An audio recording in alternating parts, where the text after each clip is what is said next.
นตกเนืองนองน้ำฟองเต็มฝั่งน้ำเสไหลหลังสู่แม่น้ำคลองงานบุญประจำปีประเพณีทองมวนสลองบุญสวงเฮือบ้านเฮานางลาวทองสื่อเสียงก้องไก่คุมเนื้อคุมไตลงลำเฮือยาว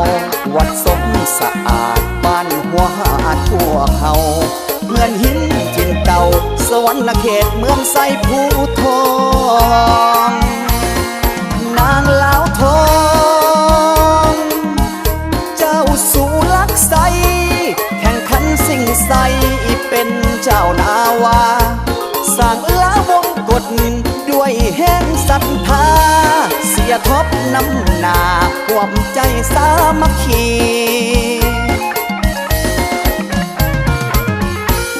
วอนสิ่งศักดิ์สิทธิ์เนรมิตบันดลไหววอนพระธาตุโพนแม่ยานางจงช่วยทีลาวทองเอ้ยให้สมเกียรติศักดิ์ศรีสิงไซปีนี้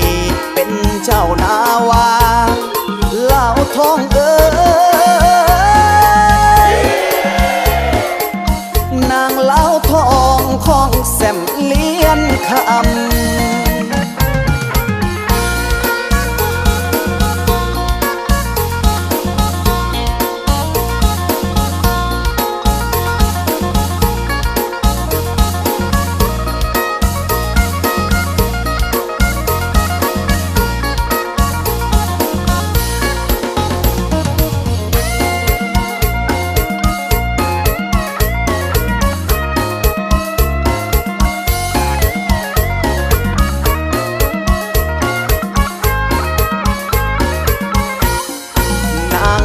ทองสื่อเสียงก้องไก่คุมเนื้อคุมไตลงลำเฮือยาววัดสมสะอาดบ้านหัวหาทั่วเขาเพื่อนหินถิ่นเก่าสวรรค์เขตเมืองไซภูทอง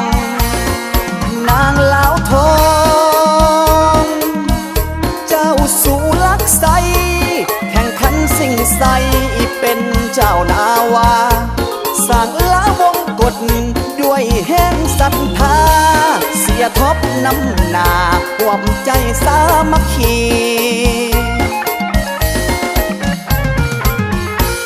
วอนสิ่งศักดิ์สิทธิ์เนรมิตบันดล